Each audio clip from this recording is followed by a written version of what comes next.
Price. സന്തോഷമുണ്ടെങ്കിൽ കരങ്ങളൊന്ന് ഉയർത്തി ദൈവത്തിന് സ്തോത്രം അർപ്പിക്കാമോ? കർത്താവിന്റെ ധന്യ തിരുനാമം വാഴ്ത്തപ്പെടുമാറാകട്ടെ. ഒരുമിച്ച് ഒരിക്കൽ കൂടെ ഹ്യൂസ്റ്റൺ പെന്റിക്കോസ്റ്റൽ ഫെലോഷിപ്പിന്റെ ആഭിമുഖ്യത്തിൽ ഇവിടെ ആയിരിക്കാൻ കർത്താവ് കൃപ ചെയ്തല്ലോ. ഈ മീറ്റിംഗ് പ്രസൈഡ് ചെയ്തുകൊണ്ടിരിക്കുന്ന കർത്താവ് ദാസും ഈ സഭയുടെ സീനിയർ ശുശ്രൂഷൻ കർത്താവ് ദാസും പാസ്റ്റർ ഡോക്ടർ കെ.ജി. ജോസ്, ഇന്നത്തെ മെയിൻ ചീഫ് സ്പീക്കർ ദൈവം അയച്ചിരിക്കുന്ന മെയിൻ ഗസ്റ്റ് കർത്താവ് ദാസും pastor doctor Shibu Thomas, Houston pentecostal ഫെലോഷിപ്പിന്റെ ലീഡർഷിപ്പ് കർത്താവിന്റെ ദാസും പാസ്റ്റർ ബൈജു തോമസ്, ആ ടീമിനോട് അദ്ദേഹത്തോട് ചേർന്ന് പ്രവർത്തിക്കുന്ന എല്ലാ പ്രിയപ്പെട്ടവർക്കും ഇന്നിവിടെ ആയിരിക്കുന്ന കർത്താവിന്റെ ദാസന്മാർ എല്ലാവർക്കും ധന്യനായ യേശുവിന്റെ നാമത്തിൽ ഒരിക്കൽ കൂടെ ഞാൻ സ്നേഹ വന്ദനം അറിയിക്കുന്നു. അനുഗ്രഹിക്കപ്പെട്ട വളരെ ബ്യൂട്ടിഫുൾ ആയിട്ടുള്ള ഈ ചർച്ച് ഫെസിലിറ്റി ഒരുമിച്ച് വന്ന് ശുശ്രൂഷിക്കുന്നതിൽ സന്തോഷിക്കുന്നതിൽ സന്തോഷമുണ്ട്. ഇതിന്റെ ഇനാഗ്രേഷന് പാസ്റ്റർ വിളിച്ചിരുന്നെങ്കിലും അന്ന് ഈ സിറ്റിയിൽ ഇല്ലാതിരുന്നത് കൊണ്ട് കടന്നു വരുവാൻ കഴിഞ്ഞില്ല. അതുകൊണ്ട് തന്നെ ഈ ചർച്ചിന്റെ ബിഗിനിങ് മുതൽ അറിയാവുന്ന ഒരാളെന്നുള്ള നിലയിൽ ഈ ചർച്ചിന്റെ ഈ മനോഹരമായ ഫെസിലിറ്റിയിൽ ഞാനും സന്തോഷിക്കുകയും എൻ്റെ അഭിനന്ദനങ്ങൾ ഈ പ്രാരംഭത്തിൽ തന്നെ അറിയിക്കുകയും ചെയ്യുന്നു. കർത്താവ് ധാരാളമായിട്ട് ഈ സഭയെ വീണ്ടും ഈ സിറ്റിയിൽ അനുഗ്രഹിക്കുകയും അനേക ആത്മാക്കളെ കൊടുത്ത ദൈവരാജ്യ മഹത്വത്തിന് വേണ്ടി ഉപയോഗിക്കട്ടെ എന്ന കർത്താവിൽ പ്രാർത്ഥിക്കുകയും ചെയ്യുന്നു. ഈ കർത്താവിദാസന്മാർ ഇങ്ങനെ തന്ന ഈ അവസരത്തിനായിട്ട് നന്ദിയും കൂടെ അറിയിച്ചുകൊണ്ട് ദൈവവചനത്തിൽ നിന്ന് എനിക്ക് ലഭിച്ചിരിക്കുന്ന ചുരുക്കം സമയങ്ങൾക്കുള്ളിൽ ചില വാക്കുകൾ പറഞ്ഞ് ഇരിപ്പാനായിട്ട് ഞാൻ ആഗ്രഹിക്കുന്നു. അതിനായിട്ട് യോഹന്നാൻ എഴുതിയ സുവിശേഷം വളരെ പരിചയമുള്ള വേദഭാഗമാണ്. യോഹന്നാൻ എഴുതിയ സുവിശേഷം 7-ാം അധ്യായത്തിന്റെ 37 മുതൽ 39 വരെയുള്ള വാക്യങ്ങൾ വായിപ്പാനായിട്ട് ആഗ്രഹിക്കുകയാണ്. Gospel of John chapter 7 versus 37 through 39.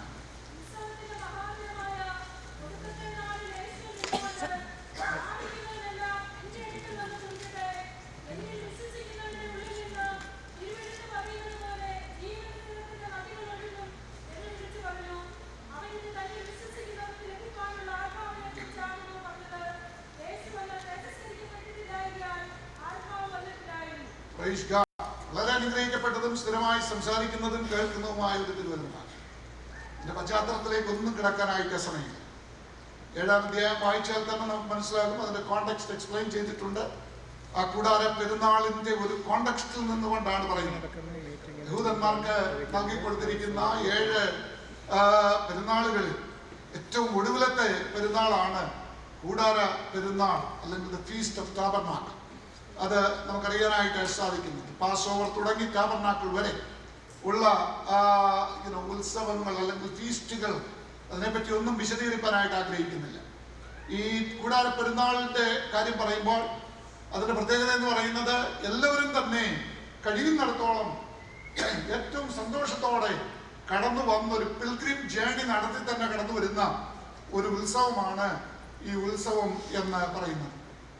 ഇവിടെ വന്ന് എല്ലാവരും കടന്നു വരുന്ന കൂട്ടത്തിൽ ആ പ്രാരംഭ സമയം ആ ചാപ്റ്ററുകൾ നമ്മൾ നോക്കിയാൽ മനസ്സിലാകും. യേശുവിന്റെ സഹോദരന്മാർ പോലും തന്നോട് പറയുന്നുണ്ട്, നീ പൊക്കോളാൻ. കർത്താവ് പറയുന്നു, ഇത് നിങ്ങൾക്കുള്ള സമയമാണ്, എന്റെ സമയം ഇതുവരെ വന്നിട്ടില്ല. എനിവേ ആ കാര്യങ്ങളൊക്കെ കടന്നു പോകുന്നു. യേശു തമ്പുരാൻ യെരൂശലേമിലേക്ക് കടന്നു വരുന്നു. അവിടെ അവനെ വാഴ്ത്തിയവരുണ്ട്, ഇകഴ്ത്തിയവരുണ്ട്. പക്ഷെ അവിടെ എല്ലാം പറയുന്നു, അവനെ കൊല്ലുവാനായിട്ട് നോക്കിയ പ്രിയപ്പെട്ടവരുണ്ട്, പിടിപ്പാൻ നോക്കിയ പ്രിയപ്പെട്ടവരുണ്ട്. എനിക്ക് ഈ ഭാഗം വായിച്ചപ്പോൾ ഏറ്റവും ഇഷ്ടപ്പെട്ട ഒരു ഭാഗം അതല്ല എൻ്റെ ചിന്തയെങ്കിലും അവിടെ പറയുന്ന ഒരു കാര്യം വളരെ വ്യക്തമായിട്ട് പറയുന്നുണ്ട്. 30-ാം വാക്യത്തിലാണ്, ആകയാൽ അവർ അവനെ പിടിക്കുവാൻ അന്വേഷിച്ചു, എങ്കിലും അവന്റെ നാഴിക വന്നിട്ടില്ലാകിയാൽ ആരും അവന്റെ മേൽ കൈവച്ചില്ല. Praise the Lord. ഞാനിങ്ങനെ ഒരു കാര്യം എപ്പോഴും മനസ്സിൽ ആ ഭാഗം ടച്ച് ചെയ്ത് പറയുന്ന ഒരു കാര്യമുണ്ട്. നമ്മളെയൊക്കെ ഏൽപ്പിച്ചിരിക്കുന്ന ശുശ്രൂഷകളും നമ്മെ ഏൽപ്പിച്ചിരിക്കുന്ന വിശ്വാസവും നമ്മെ ഏൽപ്പിച്ചിരിക്കുന്ന മിനിസ്ട്രിയും ലോകത്തിലെ ആരെല്ലാം തല ഉച്ചുകുത്തി മറിഞ്ഞു നോക്കിയാലും മനുഷ്യനെന്നല്ല, ശരീര രോഗങ്ങളല്ല, പൊളിറ്റിക്കൽ രാഷ്ട്രീയ ശക്തികളെന്നല്ല, ആരെല്ലാം ഗവൺമെന്റ് എന്നല്ല, ആരെല്ലാം ഉച്ചുകുത്തി നോക്കിയാലും ദൈവം ഏൽപ്പിച്ചിരിക്കുന്ന ഒരു ശുശ്രൂഷയുടെ അവസാന നാഴികയുണ്ട്. ആ അവസാനം നാഴിക എത്തുന്നിടം വരെ ഒരു മനുഷ്യനും തകർക്കാൻ വിട്ടുകൊടുക്കുന്നവനല്ല ദൈവമെന്ന് ഇന്ന് രാത്രി ഞാൻ വിശ്വസിക്കുന്നവരുണ്ടെങ്കിൽ ഒരുമിച്ച് ദൈവത്തിന് സ്തോത്രം അർപ്പിക്കട്ടെ. നമ്മുടെ രോഗങ്ങൾക്ക് നമ്മെ തകർക്കുവാൻ കഴിയുകയില്ല. രാഷ്ട്രീയ ശക്തികൾക്ക് നമ്മെ നശിപ്പിക്കാൻ കഴിയുകയില്ല. ലോകത്തിലെ ഒരു മനുഷ്യനും പുകഴ്ത്തുന്നവർക്കും ഇകഴ്ത്തുന്നവർക്കും തകർക്കുവാൻ സാധിക്കുന്നതല്ല ദൈവം ഏൽപ്പിച്ചിരിക്കുന്ന ശുശ്രൂഷ. അവിടെ യേശു തമ്പുരാന്റെ ശുശ്രൂഷയ്ക്കോ യേശു തമ്പുരാന്റെ ജീവനോ അന്ന് അവിടെ ഉണ്ടായിരുന്ന ഒരൊറ്റ കുഞ്ഞിന് തൊടുവാൻ സാധിക്കാത്തതിന്റെ കാരണം അവിടെ വ്യക്തമായി പറഞ്ഞിരിക്കുക. അവനെ ഏൽപ്പിച്ചിരിക്കുന്ന അവനുള്ള നാഴിക വന്നിട്ടില്ല എങ്കിൽ കൊണ്ട്. Praise the Lord. നാഴിക വന്നു കഴിഞ്ഞാൽ അവനെ പിടിപ്പാൻ വിട്ടുകൊടുക്കും. നാഴിക വന്നു കഴിഞ്ഞാൽ ക്രൂശിപ്പാൻ വിട്ടുകൊടുക്കും. സ്വർഗം ഏൽപ്പിച്ചിരിക്കുന്ന ഞാൻ അതാണ് എന്റെ ജീവിതത്തിന്റെ ഏറ്റവും അടിസ്ഥാനമായി വിശ്വസിക്കുകയും പരാതി പറയാതെ നടക്കാൻ കാരണം എന്താണെന്നറിയാമോ? ഈ കാര്യം എനിക്ക് ഉറപ്പാണ്. സ്വർഗത്തിലെ ദൈവം എന്നെ ഏൽപ്പിച്ചിരിക്കുന്ന ഒരു ശുശ്രൂഷയുണ്ട്, എന്നെ ഏൽപ്പിച്ചിരിക്കുന്ന ഒരു വിശ്വാസമുണ്ട്, എന്നെ ഏൽപ്പിച്ചിരിക്കുന്ന കൃപയുണ്ട്. ആ കൃപയുടെ അവസാന പോയിന്റിൽ സ്വർഗത്തിലെ ദൈവം എത്തിക്കുന്നിടം വരെ ലോകത്തിലെ ഓരോ ശക്തിക്കും തൊടുവാൻ കഴിയാത്ത നിലയിൽ ദൈവത്തിന്റെ പ്രൊട്ടക്ഷൻ തന്റെ ജനത്തിനുണ്ട്. അത് ദൈവമക്കൾ വിശ്വസിക്കണം. വചനം വ്യക്തമായി പറയുന്നു, അവൻ തന്റെ ജനത്തിന് ചുറ്റും തീ മതിലായിരിക്കും. ദൈവം വിശ്വാസം നിങ്ങളെ ഏൽപ്പിച്ചിട്ടുണ്ടെങ്കിൽ, സ്വർഗം ശുശ്രൂഷ ഏൽപ്പിച്ചിട്ടുണ്ടെങ്കിൽ, സ്വർഗം ലോകത്തിലെ ഏതെല്ലാം ഗവൺമെന്റുകൾ നിയമം പാസാക്കിയാൽ, ഞാനിങ്ങനെ പലപ്പോഴും പറയാറുണ്ട്, ഇന്ത്യൻ ഗവൺമെന്റ് പലപ്പോഴും നമ്മളെ ശുശ്രൂഷയെ തടഞ്ഞെന്ന് വരാം. അനുഭവങ്ങളുള്ള ദൈവദാസന്മാർ ഇവിടെ ഉണ്ട്. ഇറങ്ങുമ്പോൾ ഇറക്കി വിടാത്തവർ കണ്ടേക്കാം. എന്നാൽ ഇന്ന് രാത്രി ഒരു കാര്യം ഞാൻ ഓർപ്പിക്കാം. ലോകത്തിലെ ഒരു ഗവൺമെന്റിന്റെയും എഴുത്തുപലകയിൽ ഒതുങ്ങുന്നതല്ല നമ്മുടെ ശുശ്രൂഷ. സ്വർഗം എഴുതി വെച്ചിരിക്കുന്ന ഒരു സമയമുണ്ട്, സ്വർഗം എഴുതി വെച്ചിരിക്കുന്ന നിമിഷമുണ്ട്, സ്വർഗം എഴുതി വെച്ചിരിക്കുന്ന അവസാന ദിവസമുണ്ട്. അതുവരെയും ഒന്നിനും തൊടുവാൻ കഴിയുകയില്ല. ഞാൻ ഈ ഭാഗം വാസ്തവത്തിൽ അല്പസമയങ്ങൾ എടുത്ത് സംസാരിക്കുന്ന ഭാഗമാണെങ്കിലും അതിലേക്ക് ഞാൻ പോകുന്നില്ല. ആ ഭാഗത്ത് പറഞ്ഞിരിക്കുന്ന 3 കീ ടേംസും നമ്മൾ വായിച്ച വേദഭാഗത്ത് ഉത്സവത്തിന്റെ ഒടുവിലത്തെ ദിവസം കർത്താവ് പറയുന്ന ആഹ്വാനം ചെയ്യുന്ന ആഹ്വാനം, അതിനകത്ത് ഒന്ന് തേഴ്സ്റ്റ് എന്ന വേർഡാണ്. തേഴ്സ്റ്റ്, ദാഹിക്കുന്നു. 2 കം അൺടു മീ, എന്നിലേക്ക് വരിക. 3 അവിടെ പറഞ്ഞിരിക്കുന്നത് നിങ്ങളെ ഞാൻ എന്താക്കും, ഒരു ജീവജലത്തിന്റെ ഉറവകളാക്കി മാറ്റും. മനസ്സിലാകുന്നുണ്ട്? അപ്പം മനുഷ്യന്റെ എക്സ്പീരിയൻസ് ടേസ്റ്റ് കർത്താവ് പറയാൻ കാരണമാണ്. ഈ ടാബർനാക്കിൾ ഉത്സവം നടക്കുമ്പോ, ഫീസ്റ്റ് നടക്കുമ്പോ 7 ദിവസമാണ് കണ്ടിന്യൂ ചെയ്യുന്നത്. യേശു തമ്പുരാന്റെ കാലത്ത് ഒടുവിൽ ഒരു ദിവസം കൂടെ അസംബ്ലിക്ക് വേണ്ടിയുണ്ട്. പഴയ നിയമത്തിൽ 7 ദിവസമാണ്.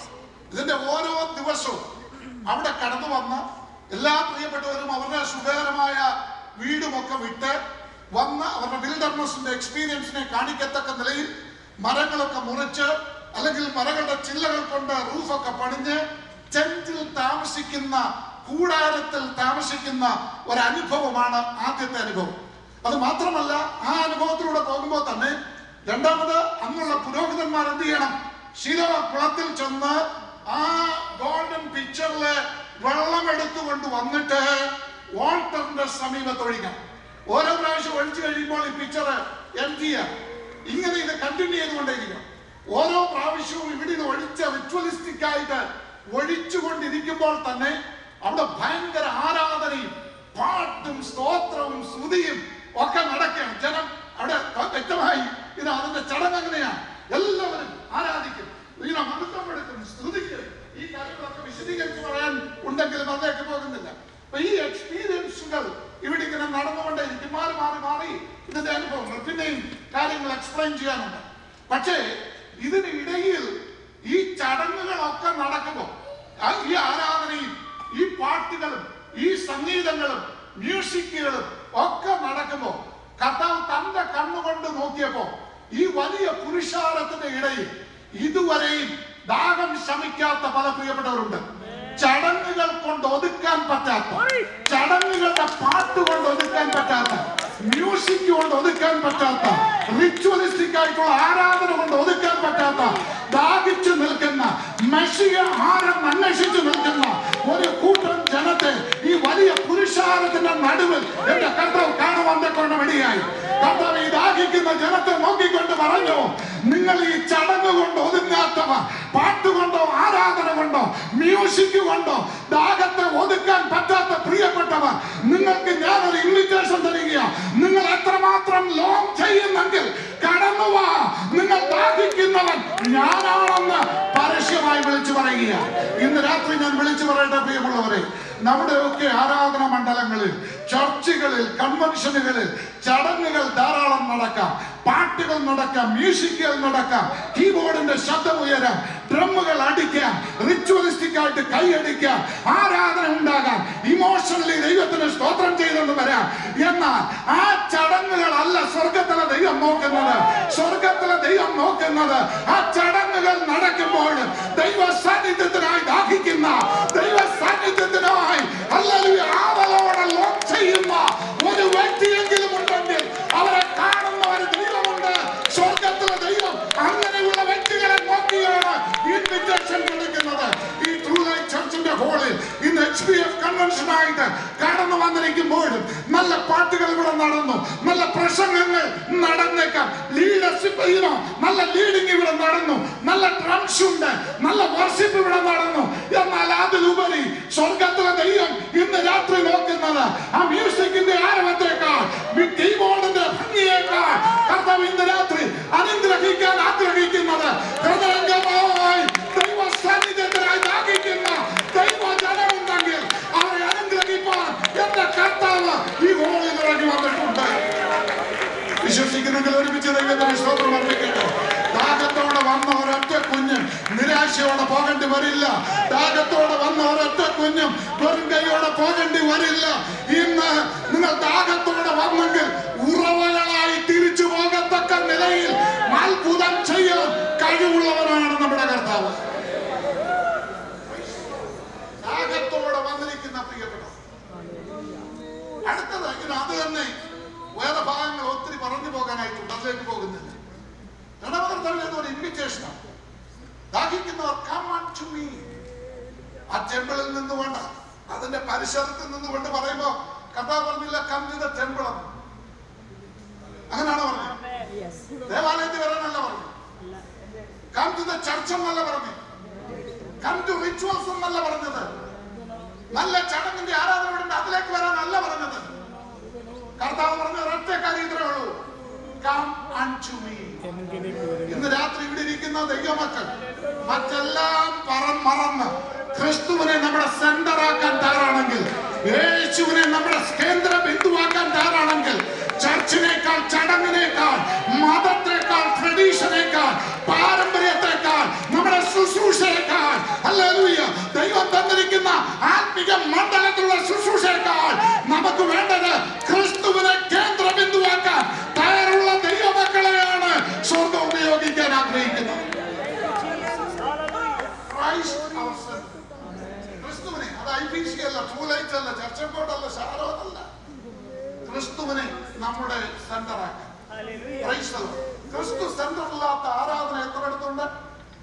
ഞാനിങ്ങനെ പലപ്പോഴും പറയുമ്പോൾ പറയാറുണ്ട്, അപ്പോസ്തല പ്രവൃത്തി 3-ാം അധ്യായത്തിൽ കണ്ടാൽ, ഇങ്ങനെ 2-ാം അധ്യായത്തിൽ പരിശുദ്ധാത്മാവിനെ പ്രാപിച്ചു വന്നിരിക്കുന്ന യോഹന്നാനും പത്രോസും ഉണ്ട്.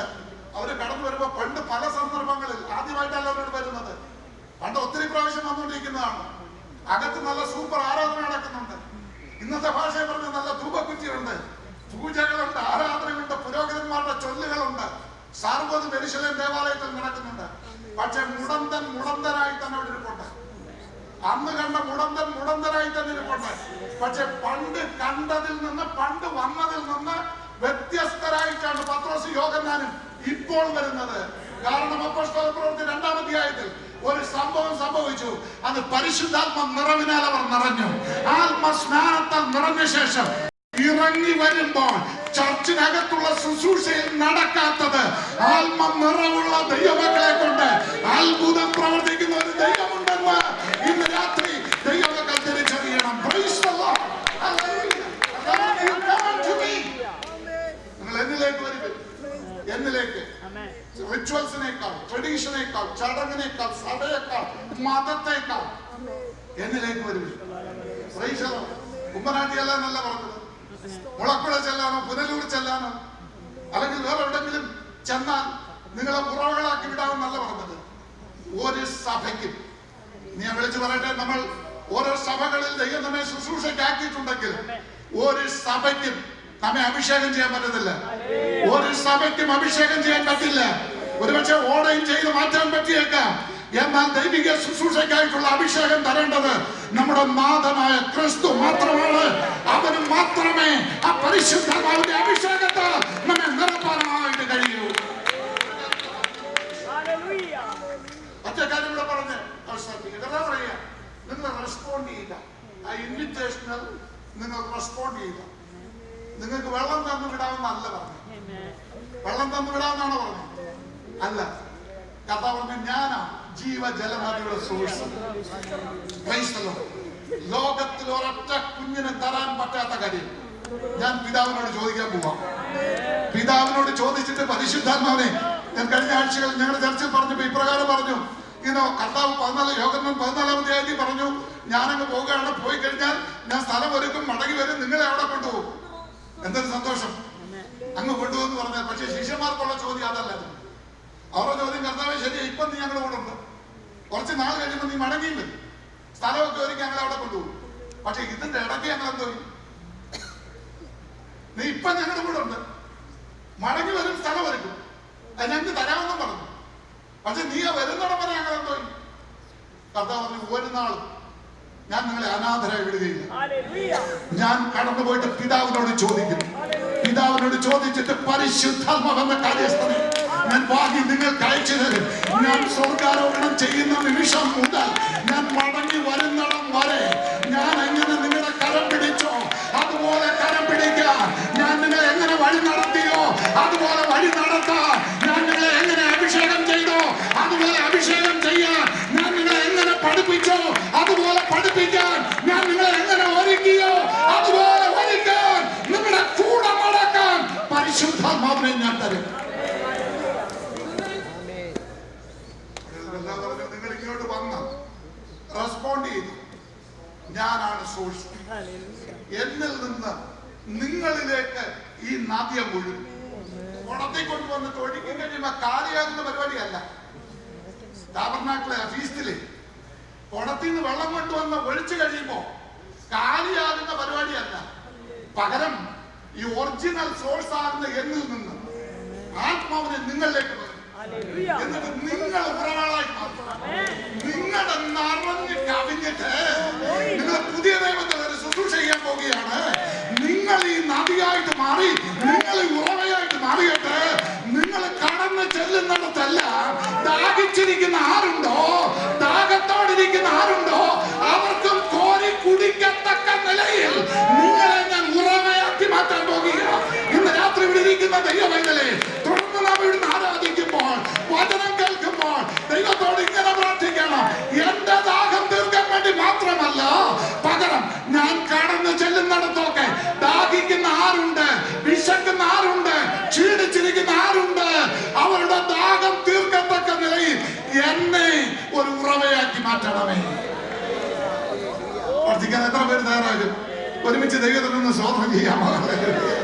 ഈ സിറ്റിയിൽ പാർക്കുന്ന നമുക്ക്, ഒരുമിച്ച് ദൈവത്തെ ആരാധിക്കുന്ന നമുക്ക്, ഹല്ലേലൂയ, ഇന്ന് രാത്രിയിൽ പ്രാർത്ഥിക്കേണ്ട ഇതാണ്: കർത്താവേ, ക്രൈസ്റ്റ് സെന്റേർഡ് ആയിട്ട് ജീവിക്കാനും ആത്മശക്തിയിൽ ശുശ്രൂഷിക്കാനും ആത്മശക്തിയിൽ ജീവിക്കാനും എനിക്ക് കൃപ തരണമേ.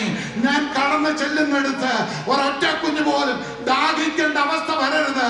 പകരം ഞാൻ ചെല്ലുന്നിടത്ത് പ്രിയമുള്ളവർ, ദാഹിച്ചിരിക്കുന്നവർ കോരി കുടിക്കത്തക്ക നിലയിൽ, അവർ ജീവൻ പ്രാപിക്കത്തക്ക നിലയിൽ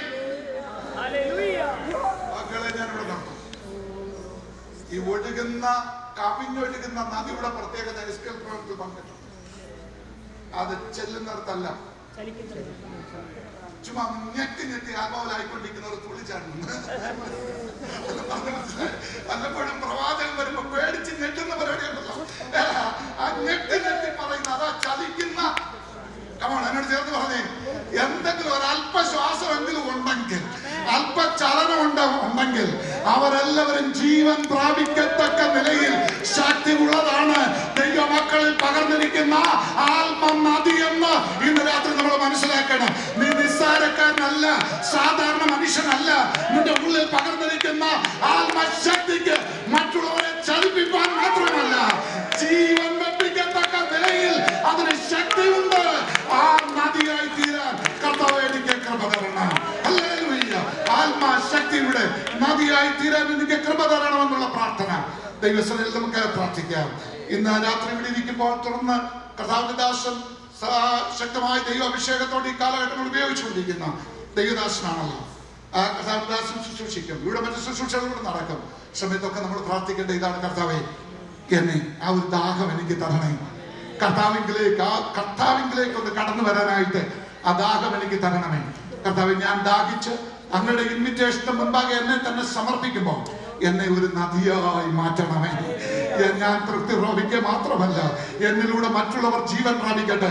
ഇങ്ങനെ ഒരു തിരിച്ചൂടെ പ്രാർത്ഥിക്കണം: കർത്താവേ, എന്നിലൂടെ ഒരാളും ചാകാനിടയാകല്ലേ. അല്ല, മനസ്സിലായി? എന്നിലൂടെ ഒരാളും ആത്മീയമായി നിർജീവത്വം പ്രാപിക്കാൻ ഇടയാകരുത്. എന്റെ വാക്കുകൊണ്ട് അതിനിടയാകരുത്, എന്റെ പ്രവൃത്തി കൊണ്ട് അതിനിടയാകരുത്, എന്റെ ശുശ്രൂഷ കൊണ്ട് അതിനിടയാകരുത്, എന്റെ വിശ്വാസം കൊണ്ട് അതിനിടയാകരുത്. ഒരാളും മരിപ്പാൻ ഇടയാകരുത്. പകരം സകലരും ജീവൻ പ്രാപിപ്പാൻ കൃപ ചെയ്യണമെന്ന് ദൈവത്തോട് പ്രാർത്ഥിക്കാം. ഒരു നിമിഷം കണ്ണുകളെ അടയ്ക്കാം. ഒറ്റ നിമിഷം കണ്ണുകളെ ഒരു നിമിഷം അടച്ചിട്ട് സമയം എടുത്തിരുന്നത് കൊണ്ട് ഒരു വാക്ക് ഒന്ന് നമുക്ക് ഒരുമിച്ചൊന്ന് പ്രാർത്ഥിക്കാം. കർത്താവേ, ആ വലിയ ദാഹം എനിക്ക് തരണമേ, ആ വലിയ ദാഹം എനിക്ക് തരണമേ. എന്നെ ഒരു ഉറവയാക്കി മാറ്റണമേ. അങ്ങയുടെ ശുശ്രൂഷ ചെയ്യത്തക്ക നിലയിൽ, അനേകർക്ക് ജീവൻ പകരത്തക്ക നിലയിൽ അതിനെനിക്ക് കൃപ. കർത്താവേ, അതിനടിയെയും അങ്ങയുടെ വചനം കേട്ട് അങ്ങയുടെ മക്കളെയും സമർപ്പിക്കുന്നു. അങ്ങയുടെ ശക്തിയായ ശുശ്രൂഷയ്ക്ക് വേണ്ടി ആത്മാവിന്റെ നിറവോടെ ജീവിപ്പാൻ ആ ശുശ്രൂഷയ്ക്ക് വേണ്ടി അടികളെ ഉപയോഗിക്കണമേ. അനുഗ്രഹിക്കുന്നു. മഹത്വം അങ്ങയ്ക്ക് യേശുവിൻ നാമത്തിൽ.